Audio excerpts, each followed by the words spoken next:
Padre Pio tried to warn the church about this in 1953, and the bishop who received his letter never responded. The letter sat in the diocesan archives for 31 years before anyone opened it again. When a young archivist priest in Foggia finally broke the seal in 1984, he read it once, then read it again, then sat down very slowly in his chair and stared at the wall. He described it later as one of the most unsettling documents he had ever encountered, not because it contained darkness, but because it contained a revelation about light so precise, so specific, so carefully documented that it forced him to rethink 30 years of casual religious practice. What was in that letter? Padre Pio had written to Bishop Angelo Dell'Acqua about what he had seen in the spiritual realm when a Catholic used holy water with genuine faith and full intention. He had witnessed it not once, but hundreds of times during his decades at San Giovanni Rotondo.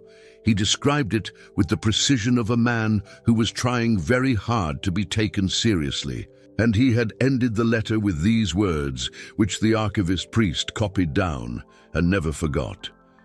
They do not fear our prayers as much as they fear the water we have touched. If we truly understood what we hold in our hands, we would never leave our homes without it. The bishop never answered. The letter was filed. And for 31 years, no one knew what Padre Pio had seen on the other side of a single consecrated drop. Stay with me, because what I am about to share with you from that letter, from Padre Pio's own testimony, from the cases documented at San Giovanni Rotondo, is going to change the way you look at that small bottle near your front door forever. Let me tell you something most people do not realize about holy water. We treat it like a gesture, like a habit. We dip our fingers at the church door, we make the sign of the cross, and we move on without thinking. Most Catholics cannot remember the last time they used holy water at home with full attention and genuine prayer. Most families have a small bottle somewhere, perhaps on a shelf, perhaps near the door, perhaps dried up and empty for months, and they do not think much about it. It has become background furniture of Catholic life.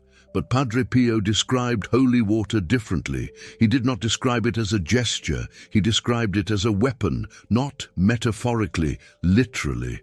A weapon that, in his direct mystical experience, produced measurable, visible, documented effects in the spiritual realm. Effects so significant that when he first witnessed them clearly during prayer in 1921, he spent 3 days in silence trying to understand what he had seen. And here is the pain that I need you to sit with for a moment, because this is the wound that connects every person watching this. The pain is not that the church hid this from you. The church has always taught the power of holy water. The pain is that we stopped believing it. Somewhere between tradition and modernity, between devotion and routine, between the faith of our grandmothers and the sophistication of our education, we reduced one of the most ancient and powerful weapons in Catholic spiritual life to a ritual gesture performed without attention, without faith, without intention. And in doing so, we left a door open. A door that, according to Padre Pio's testimony, requires remarkably little to close. How many of you have felt it? That heaviness in the house that you cannot explain, that anxiety that returns every night at the same hour, that feeling of being watched, of not being alone, of waking at 3 in the morning with a heart racing for no visible reason. That coldness between husband and wife that has nothing to do with an argument, that creep of bitterness and distance that seems to come from nowhere. I've seen it with my own eyes, in my own family and in the families of people I have known for 30 years, in Coventry, in the church community I have been part of since my confirmation at 16. There is a spiritual dimension to these experiences that we in the modern West are almost embarrassed to acknowledge. Padre Pio was not embarrassed. He named it directly, documented it precisely, and spent his life teaching ordinary Catholics what to do about it. And the answer, more times than not, began with something they already had in their homes and had stopped using. This is what truly matters. Not the elaborate prayers you cannot remember, not the spiritual practices that require an hour of preparation. What matters is what you already hold in your hand, the thing you have been underestimating since the day it was blessed, the thing that a saint who could read souls and see into the spiritual realm described as capable of producing a reaction on the other side of this world that he could only call torment.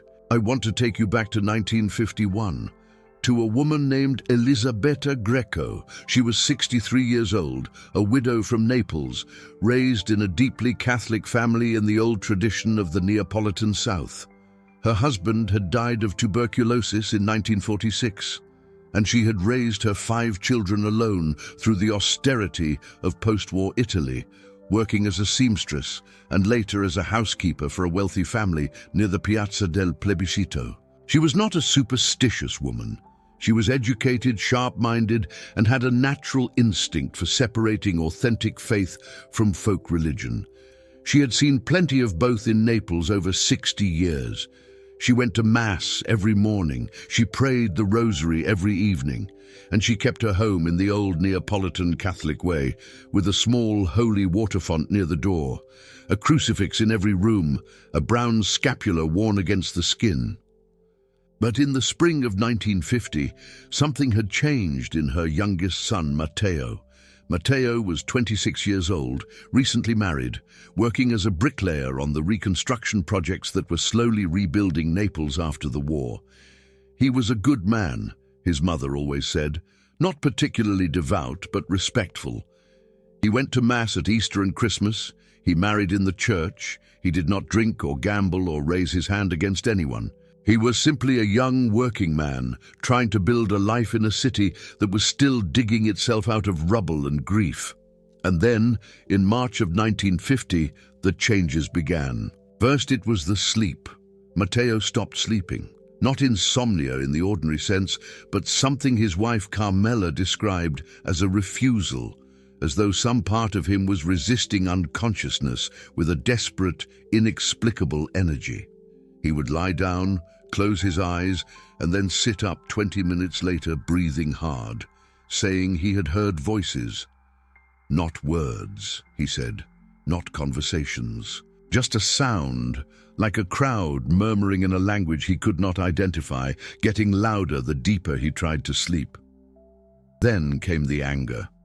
Not his usual short temper, which Carmela knew and managed with the patience of a woman who loves a man and knows his flaws.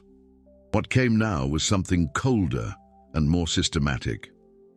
He began to resent the church in a way that had no recent trigger. He refused to attend Easter Mass in 1950 for the first time in his adult life. He removed the crucifix from the bedroom. He told Carmela that the holy water near the door was superstition for old women and asked her to remove it.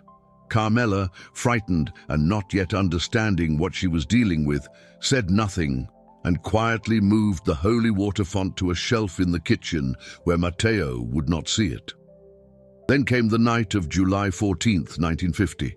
Elisabetta received a call from Carmela at 2 in the morning. Matteo had gotten out of bed, she said.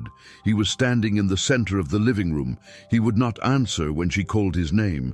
He was standing completely still, facing the wall where the crucifix used to hang, and he was whispering something she could not understand. When Carmela touched his shoulder, he turned and looked at her with an expression she had never seen on his face, an expression she could not describe other than to say that it was not his face. It was his face using muscles it had never used before, arranged in a way that made her step backward without deciding to. Elisabetta arrived within the hour. She walked into the apartment and felt it immediately. She described it later to Padre Pio at San Giovanni Rotondo as a thickness in the air, like the pressure before a thunderstorm, but not weather. She said the word that kept presenting itself to her mind was occupation, as though the apartment had been occupied by a presence that was not hiding, that was not attempting to conceal itself, that was simply present in the way a person is present who knows they have a right to be where they are. She had her rosary with her. She began to pray silently, and Matteo, who had not acknowledged her presence, turned toward her immediately and said in a flat, calm voice, "Your prayers are a performance and you know it." Elisabetta was not frightened by the words themselves. She had lived long enough and prayed deeply enough to recognize that this was not her son speaking. What frightened her was the accuracy. Because she had been struggling for years with exactly that fear, the fear that her own prayer had become mechanical, that she was going through the motions of devotion while her interior was dry and disconnected from what she was saying. Whatever was speaking through her son had touched the one wound she had never told anyone. She reached into her bag and took out the small bottle of holy water she had carried since her confirmation at age 12, refilled every month at her parish, the same bottle in a new vessel, the same faith in a much older woman. She uncapped it and walked toward Matteo. Hold on. Because what she witnessed in that apartment in Naples and what Padre Pio told her in response about what she had seen is going to require you to set aside everything you think you know about the relationship between the physical world and the world that exists just beyond the edge of what our eyes can see. When Elisabetta brought the holy water toward Matteo, she did not sprinkle it from a distance. She walked directly to him, placed her hand on his chest, and prayed aloud. Not a formal prayer, not a liturgical formula. Her own words, spoken in Neapolitan Italian with the directness of a woman who had buried a husband and raised 5 children in poverty, and was not about to be intimidated by anything seen or unseen in her son's living room. She said in her own words, "Get away from my son, in the name of the one who was pierced for him." She opened the bottle and poured a small amount of holy water onto her palm. Then she pressed her palm to Matteo's forehead. Matteo collapsed. Not dramatically, not violently. He simply went down to his knees, then sat on the floor with his back against the wall and began to cry. Not the crying of a man in distress, not the crying of someone frightened or in pain. Something much older than that. The crying of someone who has been holding something they did not know they were holding and has suddenly been permitted to put it down. The crying of release. After 20 minutes, he looked at his mother and said he did not know what had happened. He said he had been having a recurring dream for months that he could not describe except that it always ended with him choosing to walk away from something without knowing what the thing was. He said the dream had felt more real than his waking life. He looked at the wall where the crucifix had been and said he did not know why he had taken it down. He said it as though it was something someone else had done. Carmela found the holy water font she had hidden in the kitchen and brought it to the hallway. She rehung the crucifix in the bedroom that same night.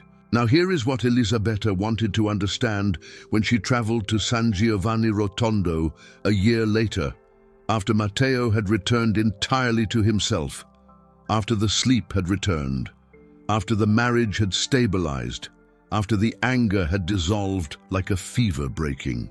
She did not go to thank Padre Pio.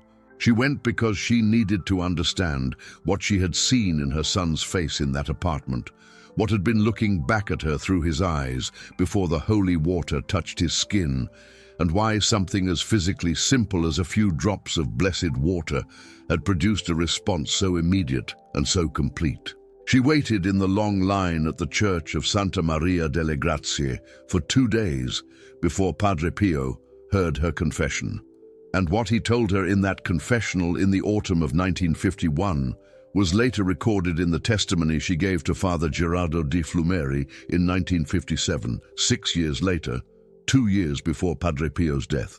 Let me tell you what Padre Pio told her, because this is where the mystic vision begins. Padre Pio told Elisabetta that he had been aware of what happened in Matteo's apartment on the night of July 14th, 1950, without anyone having told him. He had described it before she said a word. He described the layout of the apartment, The wall where the crucifix had been removed, the shelf in the kitchen where Carmela had hidden the holy water, the sound Matteo had been hearing in the nights before, the exact phrase that had been spoken through her son when Elisabetta began to pray. Elisabetta, who was expecting nothing more than absolution, sat frozen in the confessional. He had known from San Giovanni Rotondo, 500 kilometers away. Padre Pio told her that what she had seen in her son's face was not possession in the full theological sense. Full demonic possession is relatively rare, requires formal church investigation, and presents in ways distinct from what Matteo had experienced. What she had seen was something more common and more overlooked. He used a specific Italian phrase that Father Di Flumeri later translated with care in his records. Padre Pio called it inhabiting the threshold, a spiritual presence that had found a gap, not an open door, not an explicit invitation, but an unguarded entrance, and had taken up residence in the threshold between the exterior and interior life of the person, influencing without controlling, suggesting without commanding, creating an atmosphere in which the person's own will was gradually redirected in ways the person could not identify or explain. He told her that this kind of threshold inhabitation, which he had encountered and recognized hundreds of times in his decades of hearing confessions and reading souls, required 3 conditions to enter and maintain itself. First, the removal of sacramental protection from the immediate physical environment. Matteo had removed the crucifix. The holy water had been hidden out of reach. Second, the introduction of spiritual contempt into the person's inner life. In Matteo's case, the explicit dismissal of holy water as old women's superstition. And third, a wound in the person's interior life that had not been brought to the sacraments, a wound that offered something to grip. In Matteo's case, a resentment toward the church rooted in the death of his father from tuberculosis, a death Matteo had attributed in some private and unspoken way to God's indifference. A wound he had never confessed, never named, never examined in the light.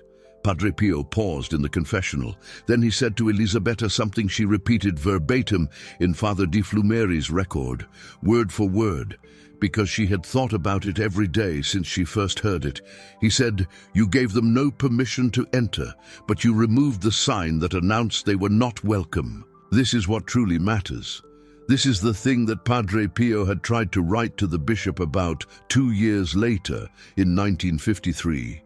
The thing that went unanswered for 31 years. It is not that holy water is magic. It is not a ritual formula that mechanically repels spiritual forces as though faith were irrelevant.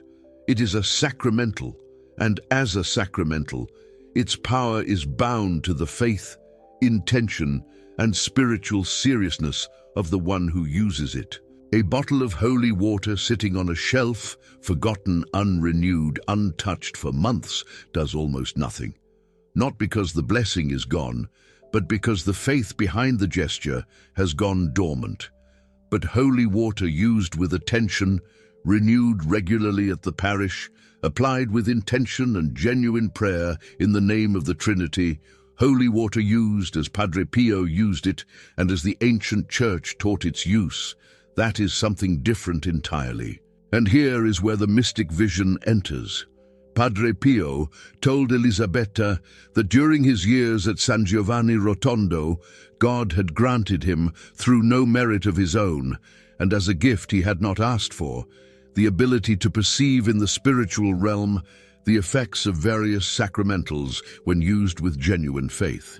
He had seen this most clearly with holy water, not because it was the most powerful sacramental, but because it was the most consistently misunderstood, the most frequently reduced to decoration, and therefore the one whose recovery, when it was recovered, produced the most visible contrast in the spiritual atmosphere. What he described seeing was this: when a faithful Catholic in a state of grace, with genuine intention and spoken prayer, used blessed water in the name of the Trinity, He described seeing in the spiritual atmosphere surrounding that person a kind of luminous disturbance.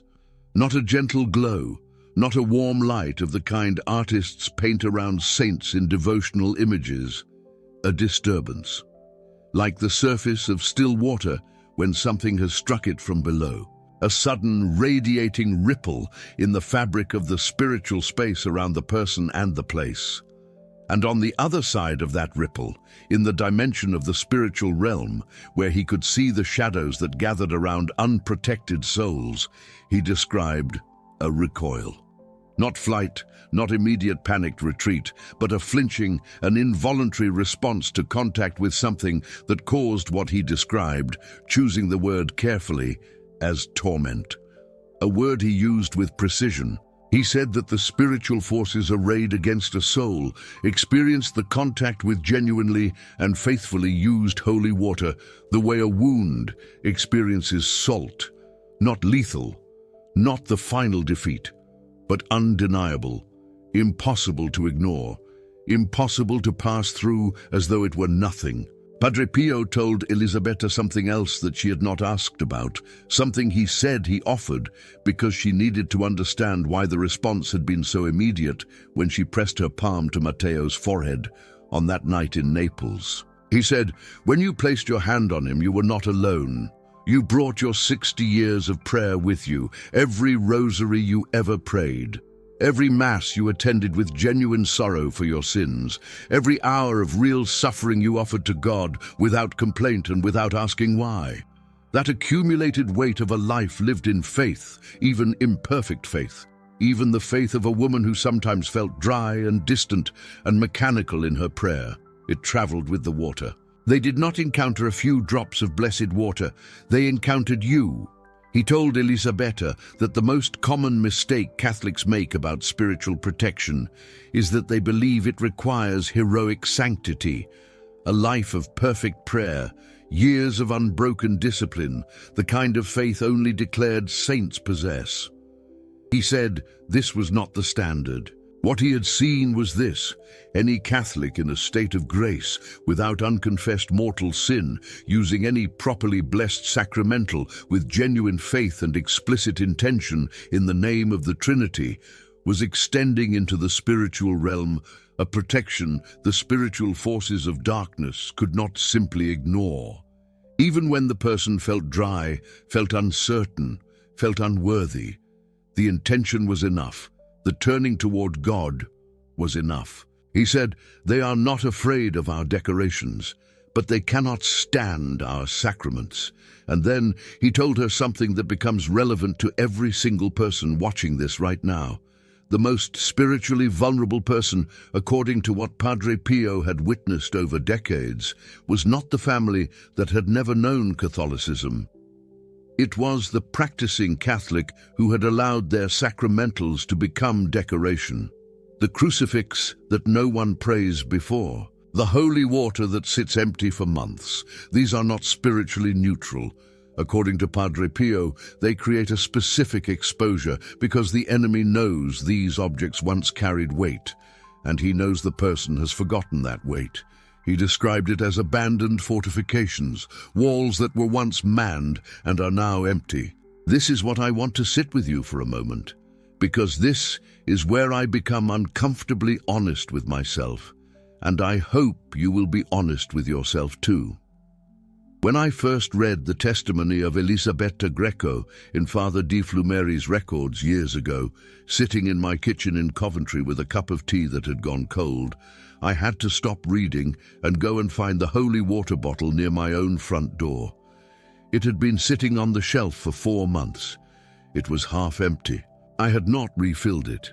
I had been dipping my fingers in it at the church door every Sunday morning in a gesture so automatic that I could not have told you which hand I used or what prayer I thought, if I thought any prayer at all. I had a crucifix in the hallway that I had not looked at directly in weeks. I had a scapular in a drawer that I had stopped wearing because the cord had frayed and I had not yet replaced it.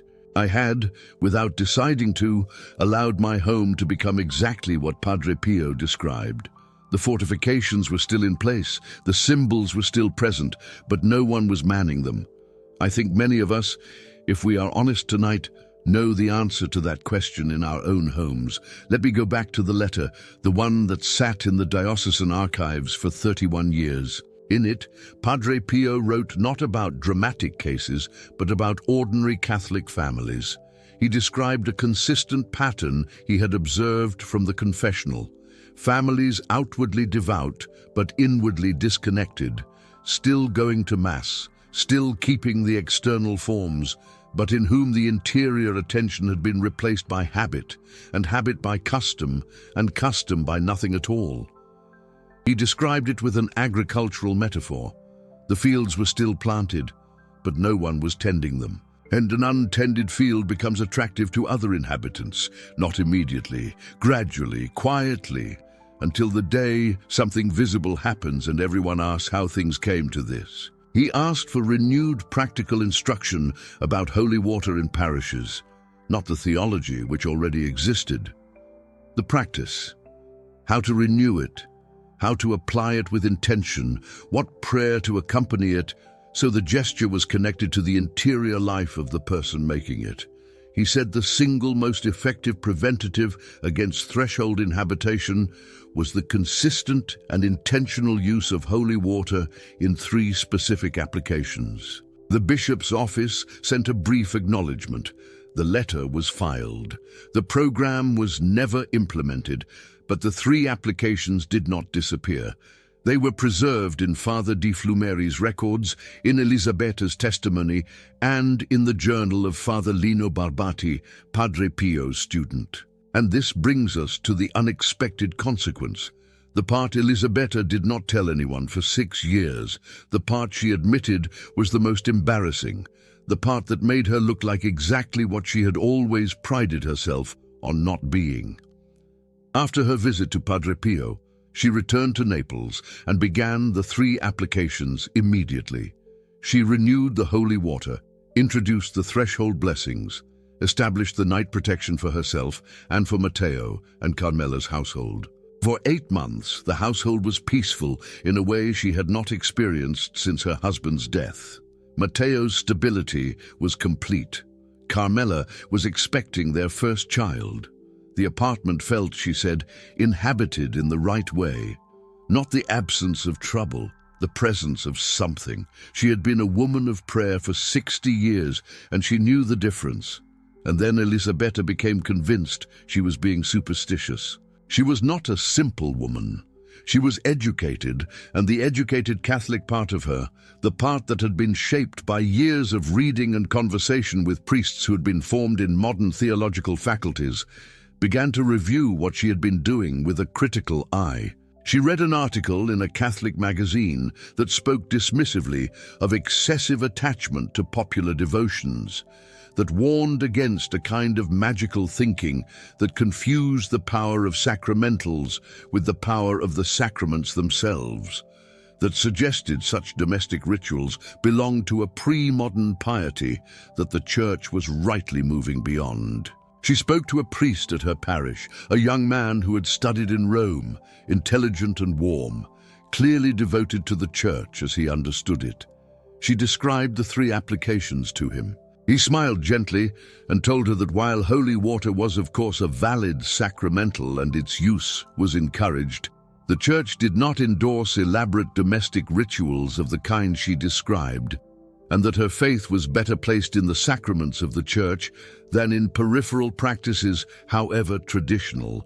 He suggested kindly that her devotion was admirable, but that she should be careful not to cross the line from sacramental theology into what he called practical superstition. She was 64 years old. She had raised 5 children. She had lived through a war and a husband's death, and the night her son's face had looked at her with someone else's eyes. She was not naive, and the young priest was educated and sincere and represented the institutional Church she had trusted all her life. She stopped the 3 applications. She told herself it was the mature thing to do. Within 6 weeks, Matteo's sleep began to deteriorate again. Within 3 months, the crucifix was off the bedroom wall again. Not through any apparent argument or decision. It had simply been moved during a rearrangement of furniture and not replaced, the way things that have lost their urgency stop being remembered. The holy water font in the kitchen, which Carmela had been quietly maintaining, ran dry one day and was not refilled. There was always a reason to do it tomorrow. Tomorrow became next week. Next week became never. The anger returned, not as dramatically as the terrifying night of July 14th, 1950. Nothing that obvious, nothing that impossible to explain away, but systematically. A coldness between Matteo and Carmela that had no visible cause, no precipitating argument, no identifiable wound, just a gradual thickening of the air between them. A return of the contempt toward the church that settled into Matteo's daily conversation like a low-grade fever, coloring everything without producing a single obvious symptom. A series of professional setbacks, jobs lost, and contracts fallen through that left him bitter and increasingly isolated from the men who had been his friends. Elisabetta watched it happen, and for months told herself it was coincidence. It was his character, it was ordinary difficulty. She was reading meaning into misfortune. But she knew. She knew with the knowledge that a 64-year-old woman who has once looked through her son's eyes and seen something that was not her son has access to. Not theoretical knowledge, knowledge that lives in the body. And the thing she was most ashamed of was this. It took her 4 months to act. 4 months of arguing with herself about superstition and sophistication. 4 months during which Carmela's pregnancy became difficult, during which Matteo became a stranger in his own home, during which a child was going to be born into an apartment from which every sacramental protection had been quietly, reasonably removed. She restarted the 3 applications in silence, without telling anyone. She refilled the holy water. She renewed the threshold blessings at both doors, praying over each entrance with the same deliberate intentionality Padre Pio had described. She introduced the night protection back into her own prayers for the household, specifically and explicitly for Matteo and Carmela and the child that was coming. The recovery was slower this time. Not 8 months of peace established in a single dramatic night, but a gradual warming, the way a room warms when a fire is relit after a long absence. Not immediately, but perceptibly, degree by degree. The coldness between Matteo and Carmela began to lift in ways too small to point to directly. A returned word where there had been silence, a shared meal without the heaviness that had settled over their table.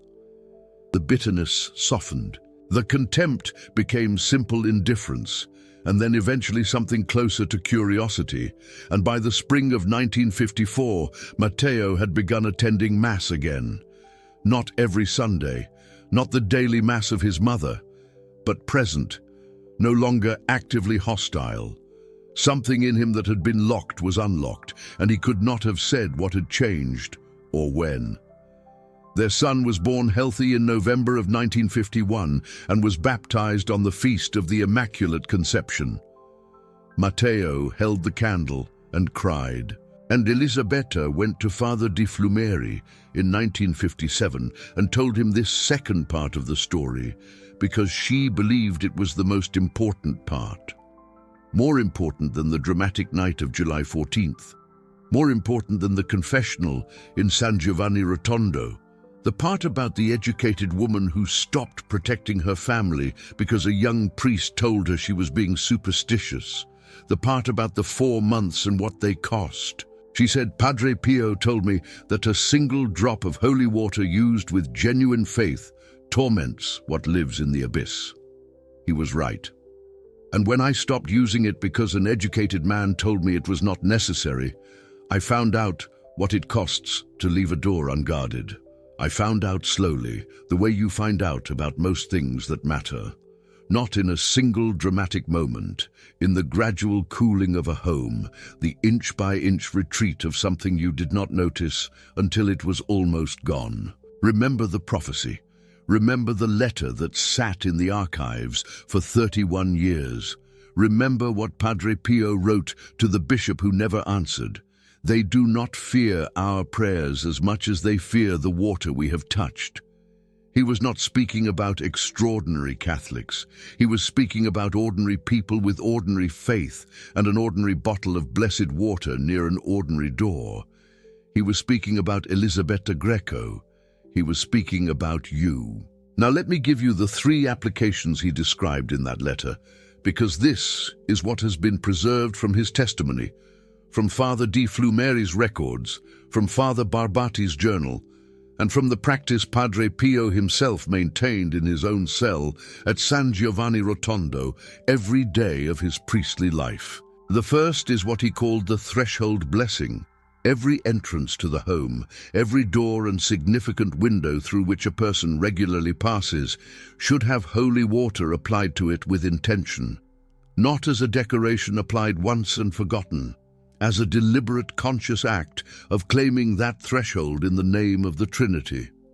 Padre Pio described this as placing signposts in the spiritual landscape of the home, not walls, not barriers that physically prevent entry, but unmistakable announcements of whose territory this is.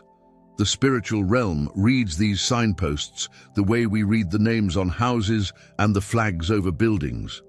The threshold blessing should be renewed regularly, not as an obsessive daily ritual, but as a monthly practice of recommitment, the way a household renews its supply of holy water at the parish. Father Di Flumeri recorded that Padre Pio himself applied holy water to the entrance of his cell every time he returned from the confessional, which in some periods meant multiple times a day. He did not consider this excessive. He said he had seen what accumulated in the atmosphere near someone who hears confessions for as many hours as he did, and he found the practice entirely reasonable. The second is what he called the night protection. Before sleep, particularly for those who experience spiritual disturbance, the kind of anxiety that has no rational cause, the disturbing dreams, the feeling of a hostile presence, the specific vulnerability of the hours between midnight and 3 in the morning, the person should make a deliberate sign of the cross with holy water on the forehead, the lips, and the chest, accompanied by a brief but genuine spoken prayer of dedication. Not a long prayer, not a complicated formula requiring memorization, but a conscious, spoken act of placing oneself and one's household under the protection of God before entering the unconscious state of sleep. Padre Pio noted that the vulnerability of sleep had been understood by the Church from its earliest centuries. The ancient practice of blessing oneself before sleep was not superstition dressed up in religious language. It was spiritual hygiene, as practical and as necessary as locking the door of the house before going to bed. The third is what he called the interior renewal. This is the one I want you to pay particular attention to, because I think it is the most needed and the least practiced. When a person has been living in prolonged spiritual dryness, when they sense that their prayer has become mechanical, that their faith has lost its warmth, that their relationship with God feels distant or silent or simply absent, they should take holy water and apply it while explicitly acknowledging before God the dryness they feel. Not performing a renewal they do not feel, not manufacturing an emotion they do not have, but bringing the dryness itself, the actual state of their interior, into contact with the sacramental, and asking God to do what they cannot do for themselves, to renew what has gone dormant, to warm what has gone cold, to restart what has simply stopped. Padre Pio said that this was perhaps the most powerful use of holy water he had ever witnessed, because it was the most honest. It was not the gesture of a saint. It was the gesture of someone who knows they are not a saint and who is asking for help anyway. He said that God responded to this particular honesty with what he could only describe as a particular tenderness. The interior renewal was not a technique for achieving a spiritual state. It was an act of surrender to the fact that the spiritual state was not something the person could achieve on their own. I've experienced this myself. I went through 3 years in my mid-50s when I felt almost nothing in prayer. I went to Mass. I prayed the Rosary, but it was dry, profoundly dry. I was ashamed of the dryness in a way that made it worse. And then a retreat director in Birmingham told me something I have carried ever since. She said, "Bring the dryness to God as though it were a gift. It is not a failure. It is the truth of where you are. And the truth of where you are is always the right place to begin." What Padre Pio described as the interior renewal is exactly that. You do not need to feel worthy to pick up the bottle. The gesture, made honestly, is already the beginning of the thing you are asking for. What I have shared with you tonight is not a system. It is not spiritual technology. It is testimony. It is what a man who could read souls and see into the spiritual realm spent 50 years observing, recording in letters that were sometimes filed unanswered, and living out in his own cell every day until September 23, 1968, when he died beside his altar at San Giovanni Rotondo with his rosary in his hands. He was not a theorist. He was a practitioner.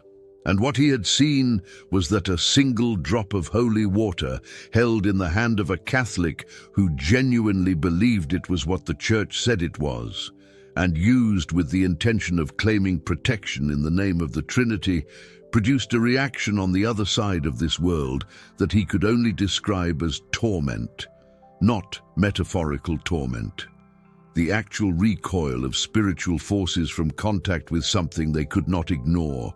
He wrote about it in a letter in 1953. No one answered, but you are here tonight. And that means something. You have just received something that the Church has known for centuries, and that too many of us have allowed to fade into routine until it became invisible. You have heard the testimony of Elisabetta Greco, preserved by Father Gerardo di Flumeri, in documents that outlasted the bishop who never answered, and the priest who told her she was being superstitious. You have heard Padre Pio describe from direct mystical observation what a single drop of holy water does on the other side of what our eyes can see. You have received the 3 applications he documented and taught. And you have heard what it costs to set these things down, because an educated voice tells you they are not necessary. These revelations are not preached from Sunday pulpits. Padre Pio believed that the people who needed a specific word would find their way to it at the right time.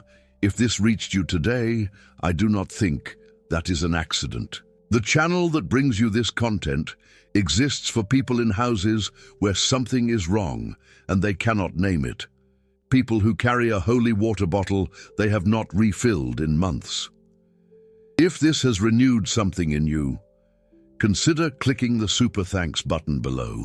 It is a way of saying that these testimonies should continue to reach the people who need them. Every soul that finds this and is renewed is a reason to keep going. You are not just a viewer. You are part of why this reaches who it reaches. Now let me close with the one thing I want you to do tonight. Not a list of 12 practices. Not a complicated program requiring preparation and effort you do not have. One thing followed by a second, followed by a third. Simple enough that you can begin before this video ends. Do this now, not tomorrow. Then go to your front door, touch the door frame with the water and say aloud, "In the name of the Father, and of the Son, and of the Holy Spirit, this threshold belongs to God." Do it at every entrance to your home. It will take 5 minutes. And tonight, before you sleep, bless yourself with holy water. Touch your forehead, touch your lips, touch your chest. Say simply, in your own words, "Into your hands, Lord, I place this house and everyone sleeping in it tonight." That is all. That is the beginning. Not the complete program Padre Pio described in his letter, not the full practice of decades, but the beginning, the first gesture of a faith that is choosing to take itself seriously again, that is choosing to pick up what it set down, that is choosing to man the fortifications that have been standing empty. Do not wait until you feel ready. Do not wait until your faith feels warm and certain and strong. Padre Pio said that God responds to honest reaching. Reach now with whatever you have, with the dryness, with the doubt, with the half-remembered prayer and the bottle that needs refilling, all of it. It is enough to begin. Elisabetta Greco reached with a half-remembered prayer and an old bottle of holy water in a darkened living room at 2 in the morning in Naples. And what she held in her hand was enough. It was enough to change her son's face. It was enough to restore 8 months of peace to a household that had been losing ground for a year. And when she set it down because a sophisticated voice told her she did not need it, she found out what unguarded doors cost. And when she picked it up again, quietly, in secret, without telling anyone, she found out what happens when a woman who knows what she knows stops arguing with herself and simply acts. Yours might be enough too. You will not know until you pick it up. Now I want to ask you something, and I genuinely want to know your answer. Have you ever used holy water in your home with genuine intention and felt the atmosphere of the space change in a way you could not explain? Or have you been like so many of us, carrying it out of habit, going through the motions, not quite believing, not quite sure? Share your experience in the comments below. I read every single one, and I can tell you from years of reading those comments that you are not the only person who has stood in a hallway at night with a bottle in their hand, asking whether this is real. Padre Pio's answer, from 50 years of direct observation in the spiritual realm, is as clear as anything he ever said. It is real. Use it while you still have hands to hold it.